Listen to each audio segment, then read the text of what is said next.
चलिए एक बार फिर से आप सभी का क्रेजी जी के ट्रिक के डेली करंट अफेयर की सीरीज में स्वागत है। आज के इस सेशन में हम बात करने वाले हैं किसकी? 9 जनवरी के सभी करंट अफेयर की।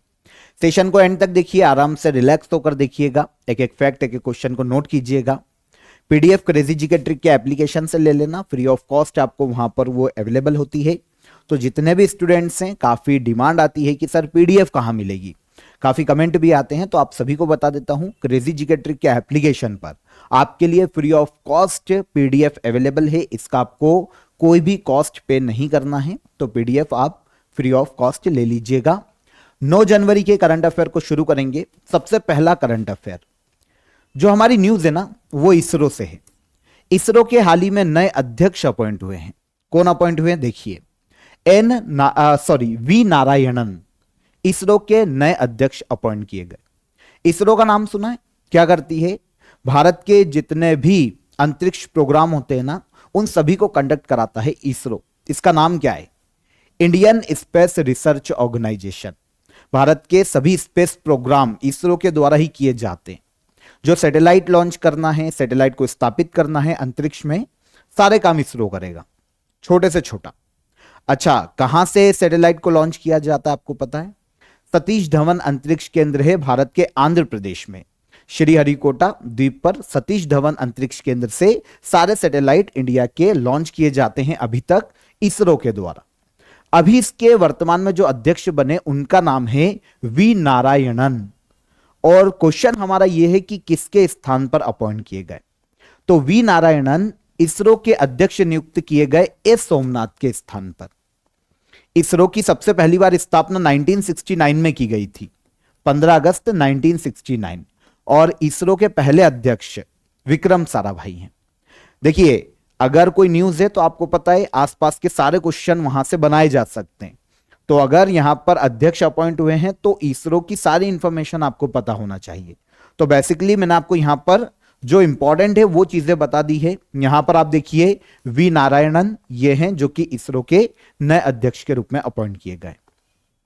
सबसे पहली बार वी नारायणन को इसरो में एक वैज्ञानिक के रूप में शामिल किया गया था 1984 में, और लगातार अलग अलग पोस्ट को इन्होंने होल्ड किया और फाइनली ये लिक्विड प्रोपल्शन सिस्टम सेंटर, जिसे कहा जाता है एलपीएससी, इसके डायरेक्टर अपॉइंट किए गए। और अभी ये एलपीएससी के ही डायरेक्टर के पद पर थे। इन्होंने नॉर्मली CE-20 क्रायोजेनिक इंजन के निर्माण में अपना बहुत ही महत्वपूर्ण योगदान दिया है, और इसी इंजन को GSLV Mark 3 में यूज किया जा रहा है। ठीक है, तो इसरो के अभी जो चेयरमैन थे अभी तक, जिनका नाम था एस सोमनाथ, इनकी नियुक्ति इसरो के चेयरमैन के रूप में 14 जनवरी 2022 को की गई थी। और 3 साल के लिए क्योंकि ये अपॉइंट हुए थे, तो अब 14 जनवरी 2025 में इनका कार्यकाल खत्म होगा। और ज्वाइन करेंगे कौन? तो ज्वाइन करेंगे इनके स्थान पर वी नारायणन, इसरो के नए अध्यक्ष। ओके, तो इसरो के बारे में बेसिक फैक्ट, आपको बेसिक इंफॉर्मेशन यहां पर आपको मिल जाती है। कब स्थापित किया गया इसरो को, यह भी आपको पता चल गया। हेडक्वार्टर पूछा जा सकता है, तो यह कर्नाटक के बेंगलुरु में है। और पहले प्रेसिडेंट विक्रम साराभाई। तो पहला क्वेश्चन यहां पर हमारा डन हो जाता है। आगे चलेंगे सेकंड क्वेश्चन पर। हमारी एक स्क्वैश खिलाड़ी बहुत ही फेमस हुई है, जिनका नाम है अनाहत सिंह। स्क्वैश खिलाड़ी, स्क्वैश देखा होगा आपने, काफी सारे फॉर्म होते हैं, लेकिन सबसे इंपॉर्टेंट है, दीवार पर आपने देखा होगा मूवीज में, रैकेट से बॉल को हिट किया जाता है और सामने एक दीवार होती है ना, बार बार उसी पर हिट किया जाता है, ये स्क्वैश है। तो इंग्लैंड के बर्मिंघम में ब्रिटिश जूनियर ओपन में अंडर 17 गर्ल्स सिंगल का खिताब अपने नाम किया है किसने? इंडिया की अनाहत सिंह ने। देखिए, इंपॉर्टेंट इसलिए भी हो जाती है क्योंकि 2028 में जो लॉस एंजलिस में ओलंपिक का आयोजन किया जाएगा, लॉस एंजलिस ओलंपिक, उसमें पहली बार स्क्वैश को शामिल किया गया है। काफी प्रयास किए गए थे, लगातार स्क्वैश को ओलंपिक में शामिल किए जाने की डिमांड आ रही थी। अब फाइनली 2028 में जो लॉस एंजलिस ओलंपिक होगा, वहां पर स्क्वैश को शामिल किया जाएगा। अब इंडिया की अनाहत सिंह लगातार स्क्वैश में बहुत ही अच्छा परफॉर्म कर रही है, तो इन फ्यूचर उम्मीद की जा सकती है कि ओलंपिक में भारत को एक मेडल स्क्वैश से भी मिल सकता है। ब्रॉन्ज हो, गोल्ड हो, सिल्वर हो, लेकिन हो सकता है कि अनाहत सिंह हमारे लिए एक मेडल ले आए ओलंपिक में। तो यहां से एक होप बनती है हमारी स्क्वैश गेम को लेकर। हमारा क्वेश्चन देखिए, इंग्लैंड के बर्मिंघम में ब्रिटिश जूनियर ओपन में अंडर 17 गर्ल्स सिंगल का खिताब किसने जीता है? आयोजन कहां हुआ? इंग्लैंड के बर्मिंघम में British junior open under 17 girls single का यह खिताब है, यह जीता है भारत की अनाहत सिंह ने। ओके, यह है अनाहत सिंह, केवल 16 साल की इनकी एज है। भारत की अनाहत सिंह ने बर्मिंघम में ब्रिटिश जूनियर ओपन 2025 में स्क्वैश टूर्नामेंट में मिस्र की मलिका एल्कारासी को हराया। मलिका नाम छोड़ सकते हैं आप, मिस्र की खिलाड़ी को हराया, मिस्र की स्क्वैश खिलाड़ी को हराया, यह भी याद कर लीजिए। तो अंडर 17 में गर्ल सिंगल का खिताब इन्होंने अपने नाम किया। और ब्रिटिश जूनियर ओपन टाइटल, यह इनका तीसरा टाइटल है। ब्रिटिश जूनियर ओपन टाइटल के रूप में यह अंडर 17 इनका तीसरा टाइटल है, क्योंकि इसके पहले देखिए 2019 में इन्होंने अंडर 11 को भी अपने नाम किया था। इसके अलावा 2023 में अंडर 15 कैटेगरी में भी इन्होंने जीत हासिल की थी। तो अनाहत सिंह बहुत ही फेमस भारत की स्क्वैश प्लेयर है। और जैसा कि अभी मैंने आपको बताया कि लॉस एंजलिस ओलंपिक में अगर स्क्वैश को शामिल किया जाता है तो उम्मीद है कि अनाहत सिंह वहां पर भारत के लिए क्वालिफाई कर सकती है और स्क्वैश में भारत को रिप्रेजेंट कर सकती है ना। अनाहत सिंह के जो नाम है और काफी सारी उपलब्धियां हमको देखने को मिलती है, जैसे एशियन गेम्स में मेडल जीतने वाली सबसे कम उम्र की भारतीय खिलाड़ी स्क्वैश में। इन्होंने एशियन गेम्स 2022 जो कि हांगहो में आयोजित किए गए थे चाइना में, वहां पर एक तो विमेंस टीम में मेडल अपने नाम किया था और एक मिक्स इवेंट में इन्होंने एक और मेडल जीता था, दोनों ब्रॉन्ज जीते थे। तो 2 ब्रॉन्ज मेडल अपने नाम किए थे अनाहत सिंह ने। एशियन गेम्स में पदक जीतने वाली सबसे कम उम्र की भारतीय, 14 साल की उम्र थी 2022 में इनकी। इसके अलावा कॉमनवेल्थ गेम्स में भारत को रिप्रेजेंट करने वाली भी सबसे कम एज की ये प्लेयर रही है, स्क्वैश गेम से संबंधित है। यहां पर ऑल ओवर अगर हम वर्ल्ड की स्क्वैश रैंकिंग देखते हैं ना, तो इंडिया की अनाहत सिंह 82 नंबर पर आती है। अब यहां पर एक इंपॉर्टेंट फैक्ट आपको मैं यह बता देता हूं कि जो लॉस एंजलिस में ओलंपिक आयोजित किए जाएंगे 2028, उसमें स्क्वैश को तो शामिल किया जाएगा, यह तो मैं आपको बता चुका हूं। इसके अलावा देखिए बेसबॉल, सॉफ्टबॉल, क्रिकेट पहली बार यहां पर शामिल किया जाएगा। वैसे पहले भी रहा है लेकिन उसके बाद हट गया था। फिर फ्लैग फुटबॉल को शामिल किया जाएगा, लैक्रोस को शामिल किया जाएगा और स्क्वैश। ये नए गेम्स आए हैं जो कि लॉस एंजलिस में 2028 में शामिल किए जाएंगे। हमारा क्वेश्चन स्क्वैश पर था क्योंकि अनाहत सिंह स्क्वैश की खिलाड़ी है। ठीक है। भारतीय एथलेटिक्स महासंघ के अध्यक्ष को नियुक्त किए गए। भारतीय एथलेटिक्स महासंघ काम क्या करता है? भारत में एथलेटिक्स के जो खिलाड़ी है उनको ट्रेनिंग देने का काम भारतीय एथलेटिक्स महासंघ का है। Okay, athletics federation of India, ताकि नेशनल और इंटरनेशनल लेवल पर ये जो एथलीट है हमारे, जिनको प्रशिक्षण दिया गया है, वो भारत को रिप्रेजेंट कर सकें। तो इनको ट्रेनिंग देने का काम पूरा की पूरा एथलेटिक्स फेडरेशन ऑफ इंडिया का होता है। हाल ही में इसके नए अध्यक्ष अपॉइंट किए गए बहादुर सिंह सागू। आंसर ए यहां पर करेक्ट हो जाएगा। बहादुर सिंह सागू हाल ही में एथलेटिक्स फेडरेशन ऑफ इंडिया के नए अध्यक्ष बने हैं। वैसे ये भी काफी फेमस प्लेयर रहे हैं। किस खेल के? तो शॉर्ट पुट के खिलाड़ी रहे हैं। एशियन गेम्स में गोल्ड मेडल इन्होंने अपने नाम किया शॉर्ट पुट में, और ओलंपिक में भी भारत को रिप्रेजेंट किया है दो बार, 2002 और 2004 के ओलंपिक में। लेकिन उस वक्त ओलंपिक में ये मेडल नहीं जीत सके थे, लेकिन इन्होंने शॉर्ट पुट में इंडिया को रिप्रेजेंट किया है। नाम क्या है? बहादुर सिंह सागू। हाल ही में इनको एथलेटिक्स फेडरेशन ऑफ इंडिया का नया अध्यक्ष अपॉइंट किया गया। अभी तक इनके स्थान पर एथलेटिक्स फेडरेशन ऑफ इंडिया के अध्यक्ष के पद पर आदिल सुमरीवाला थे। अब इनका स्थान किसने लिया?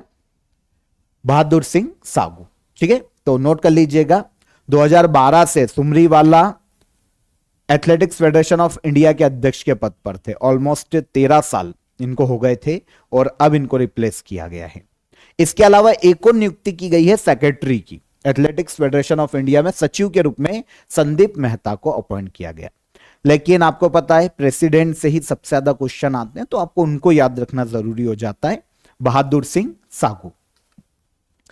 काम क्या करता है एथलेटिक्स फेडरेशन ऑफ इंडिया, आपको पता चल गया। स्थापना की गई थी 1946 में और हेडक्वार्टर देखने को मिलता है नई दिल्ली, भारत की राजधानी में।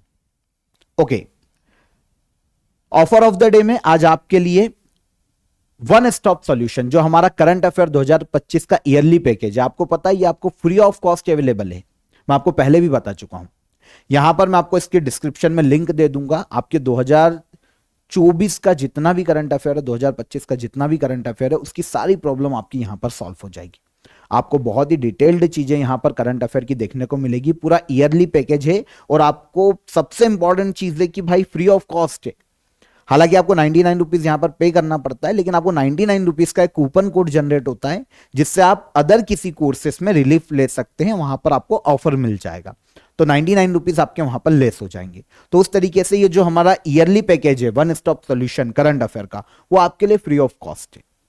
डिस्क्रिप्शन में मैं आपको इसके लिंक दे दूंगा। कोई भी डाउट है, कोई भी हर्डल आता है, आपको ऐसा लगता है कि भाई आपकी कोई क्वेरी है, तो नीचे आपको हेल्पलाइन नंबर भी रहती है, डिस्क्रिप्शन में भी है और यहां पर भी मेंशन है। कॉल कर लीजिए, व्हाट्सअप कर दीजिए, हमारी जो सपोर्ट टीम है वो आपकी मदद कर देगी। ठीक है, आगे आ जाएं। नेशनल इलेक्शन कमीशन ने हाल ही में दिल्ली विधानसभा चुनाव की तारीखों की घोषणा की है। दिल्ली में कितनी विधानसभा की सीट्स हैं? इंपॉर्टेंट, वेरी इंपॉर्टेंट क्वेश्चन है, नोट कीजिएगा। अच्छा, आपको पता है दिल्ली में विधानसभा के चुनाव होने वाले हैं और नेशनल इलेक्शन कमीशन ने इसके लिए तारीख की घोषणा भी कर दी है। दिल्ली विधानसभा में वर्तमान में 70 सीट्स देखने को मिलती है। 70 सीटें हैं विधानसभा की, दिल्ली विधानसभा। नेशनल इलेक्शन कमीशन ने जो अनाउंसमेंट किया है उसमें नेशनल इलेक्शन कमीशन ने बताया कि भाई सभी 70 सीट पर 5 फरवरी को हम चुनाव करवा लेंगे। 5 फरवरी को चुनाव होंगे और 8 फरवरी को रिजल्ट हम अनाउंस कर देंगे। दिल्ली विधानसभा में 70 सदस्यीय असेंबली सीट में आखिरी बार जो चुनाव हुए थे 2020 में विधानसभा के इलेक्शन हुए थे दिल्ली में, उस वक्त 70 सीटों में से आम आदमी पार्टी सबसे बड़ी पार्टी थी। 62 सीटें आम आदमी पार्टी ने अपने नाम की थी और 8 सीटें बीजेपी को मिली थी और यहां पर कांग्रेस को एक भी सीट नहीं मिली और ना ही किसी अदर पार्टी को मिली। तो 70 सदस्यीय विधानसभा की सीट में से 2020 का इलेक्शन 62 आम आदमी पार्टी और 8 बीजेपी। अब देखते हैं, लेट्स सी आगे क्या होता है। और अब 2024 का इलेक्शन जो 2025 का जो इलेक्शन होने वाला है वो 5 फरवरी को होगा और 8 फरवरी को इसका रिजल्ट अनाउंस करेगा नेशनल इलेक्शन कमीशन। आपको पता है इंडियन कॉन्स्टिट्यूशन में जो दिल्ली से संबंधित प्रावधान है उसमें सबसे इंपॉर्टेंट जो क्वेश्चन आता है ना, वो 69th अमेंडमेंट एक्ट से पूछा जाता है। बहुत क्वेश्चन आया हुआ है एग्जाम में 69th अमेंडमेंट एक्ट, जो कि 1991 में हुआ था। इसके द्वारा जो दिल्ली है ना, उसको कुछ विशेष अधिकार दिए गए और राष्ट्रीय राजधानी क्षेत्र घोषित किया गया। इंडियन कॉन्स्टिट्यूशन में आर्टिकल 239 ए को इंक्लूड किया गया, जिसमें सबसे पहली चीज यह प्रावधान किया गया कि दिल्ली राष्ट्रीय राजधानी क्षेत्र है और यहां पर जो प्रशासक होंगे वो लेफ्टिनेंट गवर्नर कहलाएंगे। और इसी के द्वारा दिल्ली में एक कैबिनेट के गठन का भी प्रावधान किया गया, विधानसभा गठित की जाएगी, इसका प्रावधान भी 69th अमेंडमेंट एक्ट में किया गया था 1991 में। और पहली बार दिल्ली में विधानसभा की स्थापना हुई 1993 में। पहले भी थी लेकिन 1952 के आसपास थी, लेकिन फिर बीच में भंग हो गई और फिर कंटिन्यू दिल्ली, क्योंकि यूनियन टेरिटरी था तो विधानसभा थी नहीं, और आगे चलकर जो अभी हम देख रहे हैं वो फॉर्म हुई 1993 में, 1993 में 69th अमेंडमेंट एक्ट के तहत। और इसमें ही प्रावधान किया गया कि कैबिनेट का भी गठन किया जाएगा, मंत्री परिषद का गठन किया जाएगा, जिसकी टोटल जो मेंबर होंगे ना मंत्री परिषद के, वो दिल्ली विधानसभा की कुल सदस्य संख्या का 10% से ज्यादा नहीं होना चाहिए। तो यह भी एक प्रावधान है। 7 हमें मंत्री देखने को मिलते हैं वर्तमान में दिल्ली में, तो यह भी एक प्रावधान है। आगे आते हैं, न्यूनतम समर्थन मूल्य कौन जारी करता है? अब न्यूनतम समर्थन मूल्य क्या होता है पहले यह समझें, है ना। मिनिमम सपोर्ट प्राइस, देखिए एक किसान है, आप सभी नॉर्मली अगर आप ग्रामीण क्षेत्र में रहते होंगे तो आप काफी स्टूडेंट ऐसे होंगे जो मुझे देख रहे हैं, वो कहीं ना कहीं ग्रामीण पृष्ठभूमि से बिलोंग करते होंगे। और बहुत स्टूडेंट्स के पास तो खेती भी होगी, पापा खेती करते होंगे, घर में कोई खेती करता होगा। तो एक चीज जो सबसे बड़ी समस्या है ना किसानों की, वो क्या है, उनकी जो फसल वो उगा रहे हैं खेतों में, जो भी उन्होंने खेतों में बोया, देखिए अब खेतों में फसलों को तैयार करने में 3 से 4 महीने का समय लग जाता है, काफी लंबी प्रोसीजर है। पहले बीज लेकर आएंगे किसान, खेतों को जोतेंगे, बीज डालेंगे खेतों में, और ऐसा तो है नहीं कि बीज डाले और उग गए, सिंचाई करनी पड़ेगी, देखभाल करनी पड़ेगी, फर्टिलाइजर छिड़कना पड़ेगा, उर्वरक छिड़कना पड़ेगा, और बहुत सारी केयर, बारिश का ध्यान रखो कि भाई बारिश हो रही है कि नहीं, ऐसा नहीं हो कि सूखा पड़ जाए, या ऐसा नहीं हो कि बाढ़ ही आ जाए। ऑल ओवर 3-4 महीने में बड़ी मुश्किल से फसल तैयार होती है। अब एक इकोनॉमी का टर्म आता है यहां पर, डिमांड और सप्लाई। आपको पता है जब मार्केट में किसी भी वस्तु की डिमांड बहुत ज्यादा है, सप्लाई बहुत कम है, तो वस्तु की जो वैल्यूएशन है ना, जो मूल्य ना, वो बढ़ने लगता है। दूसरी तरफ अगर किसी वस्तु की डिमांड कम है और सप्लाई बहुत ज्यादा है, तो वस्तु की कीमत गिरने लगती। फॉर एग्जाम्पल मान लो कि किसानों ने प्याज उगाया है ना, गेहूं उगाया, जो भी XYZ कुछ भी उगाया, अब उसकी मार्केट में डिमांड बहुत कम है, सप्लाई बहुत ज्यादा है। आपको पता है बहुत सारे किसानों को प्याज आलू फेंकने पड़ते हैं, वेयर हाउसेस भरे पड़े हैं, क्योंकि इतनी सप्लाई हो, डिमांड उतनी है नहीं। अब जब वो मार्केट में बेचने जाते हैं ना, अब उनकी टोटल कॉस्ट, अब यहां पर कॉस्ट केवल भाई बीज की नहीं है जो वो लेकर आए थे, भाई जब पानी छोड़ा खेतों में तो इलेक्ट्रिसिटी भी वहां पर खर्च हुई होगी, है ना, खेतों में पानी छोड़ेंगे, इलेक्ट्रिसिटी भी तो खर्च होगी भाई, उसका बिल भी तो किसान को भरना है। बीज लेकर आया, फर्टिलाइजर लेकर आया, भाई ट्रैक्टर चलाया तो उसमें जो डीजल उसने डाला ना, जब उसने जुताई करी डीजल डाला तो उसका भी तो पैसा लगा। अब किसान को ऑल ओवर कॉस्ट बैठ जाती है, मान लो किसी भी फसल की पर क्विंटल 2000 रुपए, ये तो उसकी कॉस्ट बैठ गई। अब वो जब बेचने गया मंडी में, तब भाई जो बिचौलिए थे उन्होंने बोला हमारे तो वेयर हाउसेस भरे, हमको तो नहीं चाहिए। अब किसान कहां बेचेगा, तो वो बोलेगा यार ले लो ले लो ले लो, तो वो बिचौलिए बोलेंगे कि भाई ऐसा करो 1500 रुपए पर क्विंटल देना हो तो दे दो। अब किसान मजबूर दे देगा, क्योंकि भाई फसल घर लेके जाके क्या करेगा, और घर में उसके जगह नहीं है रखने के लिए, क्योंकि वो तो बड़े बड़े वेयर हाउसेस लेके बैठा नहीं है। ऐसी कंडीशन में या तो घर पे फसलें खराब होगी, या फिर भाई जो आ रहा है उसमें बेच दो। अब यहां पर भी किसान को प्रति क्विंटल कितने का नुकसान हो रहा है, 500 रुपए का। ये नुकसान है किसान का। भाई प्रॉफिट के साथ पैसा मिलना चाहिए, वो तो मिला नहीं, उल्टा प्रति क्विंटल पे नुकसान कितना हो रहा है, 500 रुपए पर क्विंटल का। अब किसान ऐसी कंडीशन में कहां जाए, तब एक रामबाण है ना हो सकता है, मिनिमम सपोर्ट प्राइस। इसको किसानों के लिए वरदान की तरह आप बोल सकते हो, ये तो वरदान है एक तरीके का। मिनिमम सपोर्ट प्राइस क्या होता है कि गवर्नमेंट एक रेट डिसाइड कर देती है, जिसमें किसान की लागत इंक्लूड होती है और साथ ही साथ उसका प्रॉफिट भी इंक्लूड होता है, और इसको मिलाकर एक मिनिमम सपोर्ट प्राइस बना लिया जाता है, जिस रेट पर पूरे मार्केट में किसानों की फसल बिकेगी और गवर्नमेंट भी उसी रेट पे उसको खरीद लेगी। जो हमारी मिड डे मील योजना चलती है, तो गवर्नमेंट को भी गेहूं चाहिए और दूसरे अनाज चाहिए, तो किसानों से डायरेक्ट खरीद सकती है। अब वो मिनिमम सपोर्ट प्राइस नॉर्मली क्या होता है, किसान की लागत के साथ उसकी प्रॉफिट को भी ऐड करके गवर्नमेंट डिसाइड करती है। 2000 की उसकी लागत थी, तो मिनिमम सपोर्ट प्राइस घोषित कर दिया 3000। अब किसान निश्चिंत है कि भाई मैं जो भी हो, मेरा 2000 रुपए लगेगा, मेरे को 3000 रुपए मिलना है। यह है मिनिमम सपोर्ट प्राइस जो कि डिक्लेयर करती है गवर्नमेंट। लेकिन किसकी सिफारिश पर, commission for agriculture cost and prices, कृषि लागत एवं मूल्य आयोग। तो भारत में न्यूनतम समर्थन मूल्य कौन जारी करता है, कृषि लागत एवं मूल्य आयोग जारी करता है। किसानों के लिए भगवान, कृषि लागत एवं मूल्य आयोग। ओके, तो मिनिमम सपोर्ट प्राइस इसने कैलकुलेट कर लिया, 2000 किसानों को कॉस्ट पड़ेगी, उनका प्रॉफिट ऐड करो 3000। अब 3000 मिनिमम किसान को पर क्विंटल पे मिलेगा मार्केट में, कहीं भी गवर्नमेंट खरीदे तो भी। यह होता है मिनिमम सपोर्ट प्राइस। ओके, तो न्यूनतम समर्थन मूल्य कौन जारी करता है, कृषि लागत एवं मूल्य आयोग यहां पर जारी करता है। अब देखिए अभी सुर्खियों में क्यों है, एक स्थायी समिति, पार्लियामेंट की स्थायी समिति का गठन हुआ था एग्रीकल्चर, एनिमल हस्बेंड्री और फूड प्रोसेसिंग पर। पार्लियामेंट की एक स्थायी कमिटी बनी थी कुछ समय पहले, उसने सिफारिश दी है गवर्नमेंट को कि भाई आप एमएसपी को लीगलाइज करो। मतलब इसके लिए प्रॉपर कानून लाओ कि हम भाई जो जो फसलें उसमें इंक्लूड करोगे उस पर हम एमएसपी देंगे। और फिर अगर कानून आ जाता है तो हर साल फिर कानून के तहत गवर्नमेंट की मजबूरी हो जाएगी एमएसपी देना, क्योंकि आपको पता है लगातार किसान है ना प्रोटेस्ट कर रहे हैं एमएसपी के लिए। अभी भी वर्तमान में जो दिल्ली पंजाब बॉर्डर है ना उस पर एक संयुक्त किसान मोर्चा के संयोजक है जगजीत सिंह डल्लेवाल, ये 26 नवंबर 2024 से अनशन पर बैठे हुए हैं।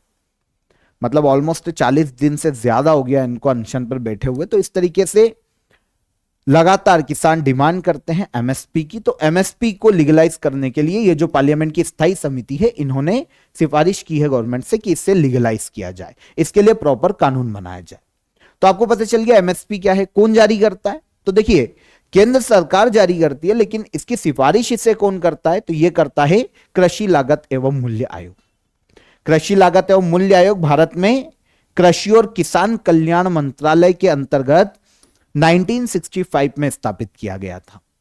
यह भारत में एमएसपी के लिए सिफारिशें करता है गवर्नमेंट को। अब गवर्नमेंट अभी तो 23 फसलों पर एमएसपी जारी करती है। 7 है अनाज की फसलें, 5 है दलहन फसलें, 7 है तिलहन फसलें और 4 है कमर्शियल क्रॉप।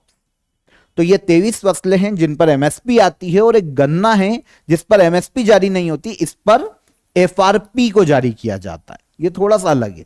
शुगर कैन पर फेयर एंड रिमेनरेटिव प्राइस जिसे कहा जाता है शॉर्ट में एफआरपी, ये गन्ने पर जारी की जाती है।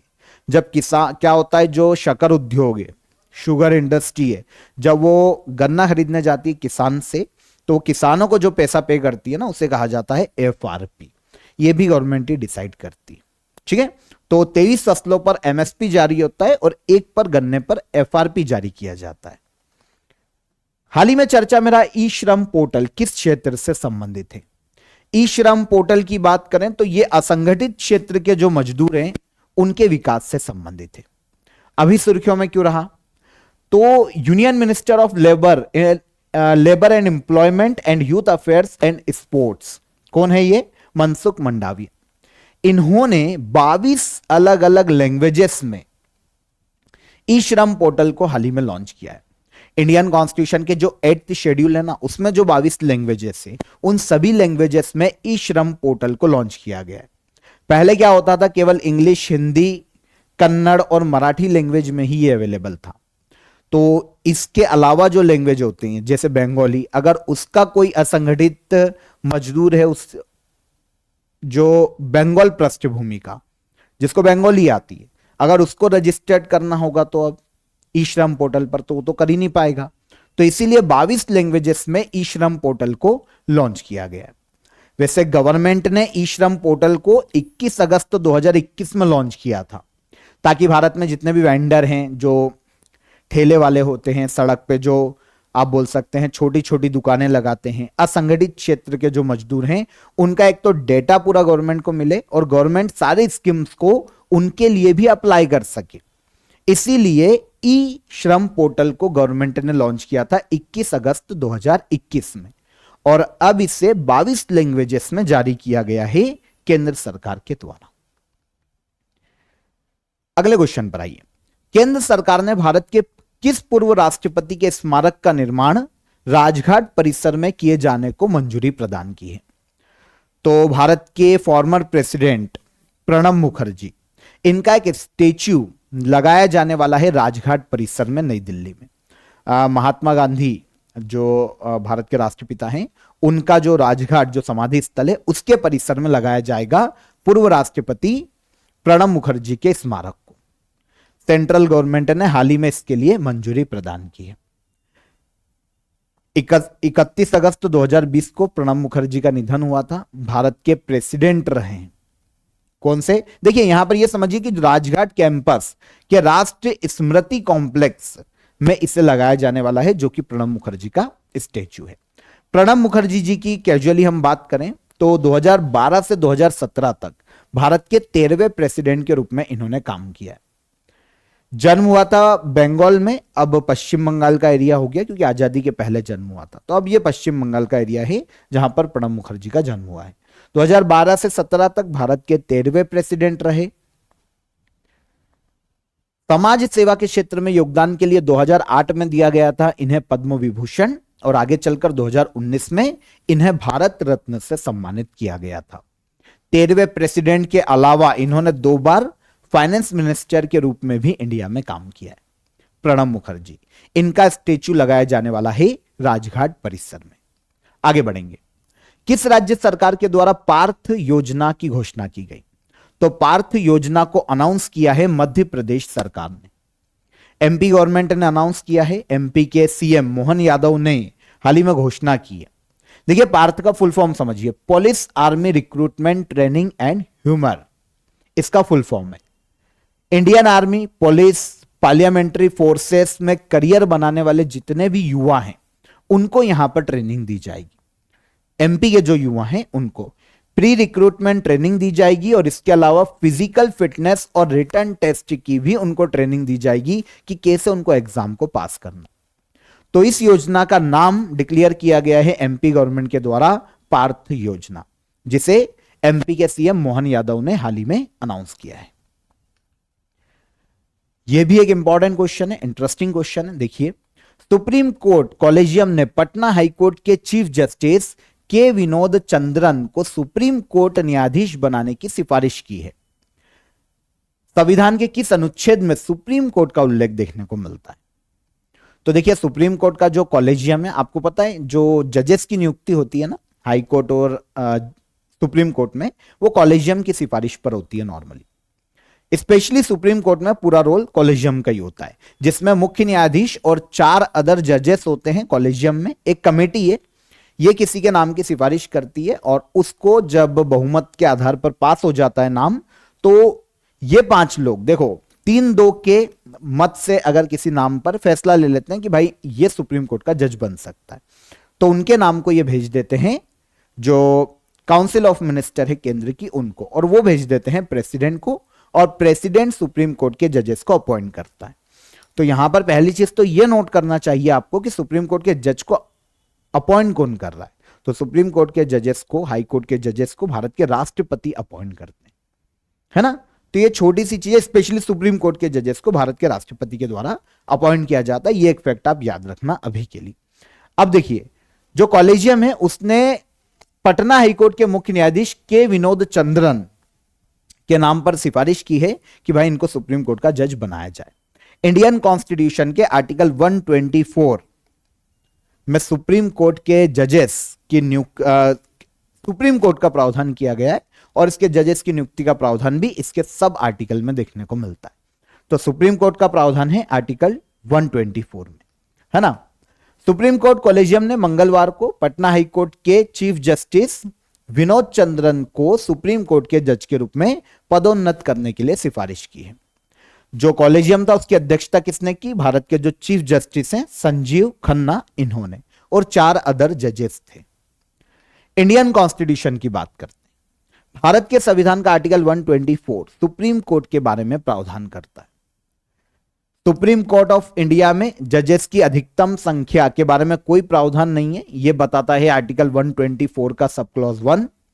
जजेस की संख्या, है ना, वो बढ़ाई घटाई जा सकती है, क्योंकि यहां पर अधिकतम संख्या का कोई प्रावधान नहीं है। आर्टिकल 124 का सब क्लॉज 2 कहता है कि भाई सुप्रीम कोर्ट के जजेस की अपॉइंटमेंट भारत के प्रेसिडेंट के द्वारा की जाती, लेकिन इसे इंडियन कॉन्स्टिट्यूशन के कॉलेजियम सिस्टम के तहत किया जाता है।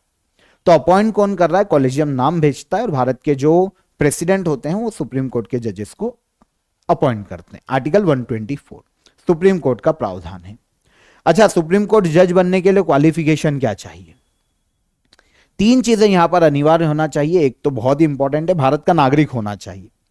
सेकेंड, किसी भी हाई कोर्ट में, है ना, जज के रूप में 5 साल का अनुभव हो, एक या एक से अधिक हाई कोर्ट में, या फिर 10 साल तक किसी भी एक या एक से ज्यादा हाई कोर्ट में वकील के रूप में वकालत की हो, अधिवक्ता के रूप में इन्होंने काम किया हो 10 साल तक। 10 साल तक हाई कोर्ट के वकील का एक्सपीरियंस हो, या फिर 5 साल हाईकोर्ट के जज का एक्सपीरियंस हो और भारत का नागरिक हो, तो वो सुप्रीम कोर्ट का जज की योग्यता पूरी करता है। ग्रेटर नोएडा में इंडस फूड 2025 के 8वें संस्करण का इनॉग्रेशन किसने किया? ग्रेटर नोएडा में पहली चीज तो यह कि इंडस फूड जो प्रदर्शनी है, जो कॉन्फ्रेंस आयोजन कहां किया जा रहा है, तो आयोजन किया जा रहा है ग्रेटर नोएडा में। 8th संस्करण है इस साल, जिसका इनॉग्रेशन किया है चिराग पासवान ने। आंसर भी ओके। इंडस फूड 8 से लेकर 10 जनवरी 2025 तक आयोजित किया जा रहा है ग्रेटर नोएडा। भारत के minister of food processing industry Chirag Paswan ने ग्रेटर नोएडा में इंडस फूड 2025 के 8th संस्करण का इनॉग्रेशन किया। अच्छा, इंडस फूड क्या है? तो भारत का एक प्रमुख इंटरनेशनल फूड ट्रेड फेयर है, जिसे भारत सरकार के ministry of commerce and industry के द्वारा आयोजित किया जाता है। उद्देश्य क्या है? जो इंडियन फूड प्रोडक्ट्स को ग्लोबल लेवल पर प्रमोट करना, ग्लोबल मार्केट प्रोवाइड करना। इस मेले में भारत के जितने भी फूड जो प्रोड्यूसर कंपनीज है, फूड प्रोड्यूसर कंपनीज है, जितने भी एक्सपर्ट्स हैं, जितने भी ट्रेडर्स हैं, उनकी कंपनी और उत्पादों को नेशनल इंटरनेशनल लेवल पर प्रमोट करना मुख्य उद्देश्य है इंडस फूड को आयोजित किए जाने का। सबसे पहली बार इसकी शुरुआत 2017 में की गई थी और अब 2025 में आयोजित किया गया इसका 8वां संस्करण। कहां पर? ग्रेटर नोएडा। इनॉग्रेशन किसने किया? केंद्रीय मंत्री चिराग पासवान ने। डन। तो बहुत ही स्मूथली सारे करंट अफेयर हमने डिटेल में समझे, एक एक फैक्ट को यहां पर हमने डिस्कस किया। अब हम कहां चलें? कल के करंट अफेयर के रिवीजन पर। क्वेश्चन आंसर देखेंगे फटाफट। कौन सा देश ऑफिशियली ब्रिक्स का 11वां पूर्ण सदस्य देश बना? तो यह कौन बना? इंडोनेशिया।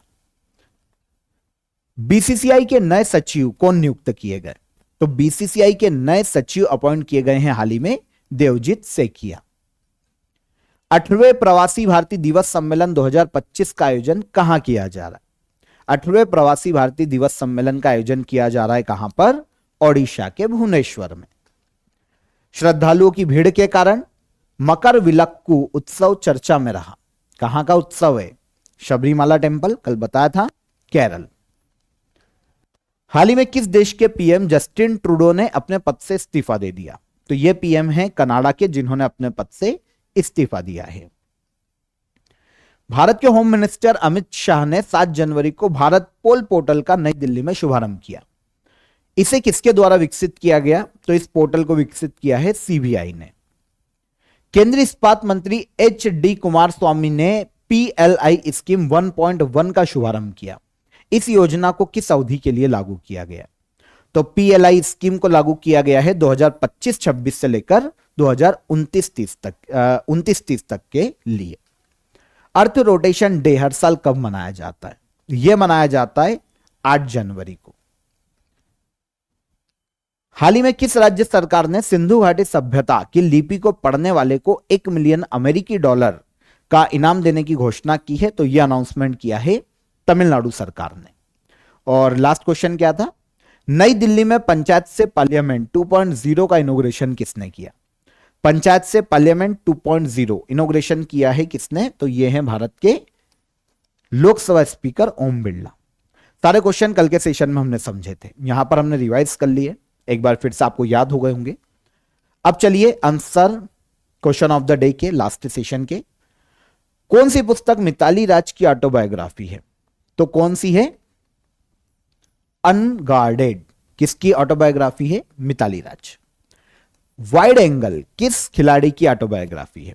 तो वाइड एंगल ऑटोबायोग्राफी है Anil Kumble. A century is not enough किसकी ऑटोबायोग्राफी है? तो यह ऑटोबायोग्राफी है पूर्व क्रिकेटर सौरव गांगुली की। तीनों क्वेश्चन ऑटोबायोग्राफी से थे, सिंपल थे, सभी कमेंट बिल्कुल सही आए हैं आप सभी स्टूडेंट के। अब इनका आंसर कीजिए कमेंट बॉक्स में। राष्ट्रीय सुशासन दिवस किसके जन्मदिन के अवसर पर मनाया जाता है? पहला क्वेश्चन ये हो गया। अरुणाचल प्रदेश किन देशों के साथ इंटरनेशनल बाउंड्री शेयर करता है? और बेदरा का युद्ध ब्रिटिश सेना और डच सेना के बीच में कब लड़ा गया था? ईयर। तीनों क्वेश्चन को पॉज करके आराम से नोट कीजिए, पर कमेंट में आंसर करके जरूर जाइएगा। ओके, तो कल फिर मुलाकात करेंगे। आई होप आपको सेशन पसंद आया होगा सभी को। है ना, जितने भी स्टूडेंट देख पा रहे हैं। तो कल के सेशन में मुलाकात करेंगे। सब तैयार रहिएगा, 10 जनवरी के करंट अफेयर को कल के सेशन में हम डिस्कस करेंगे। तब तक अपना ख्याल रखिएगा। जय हिंद, जय भारत।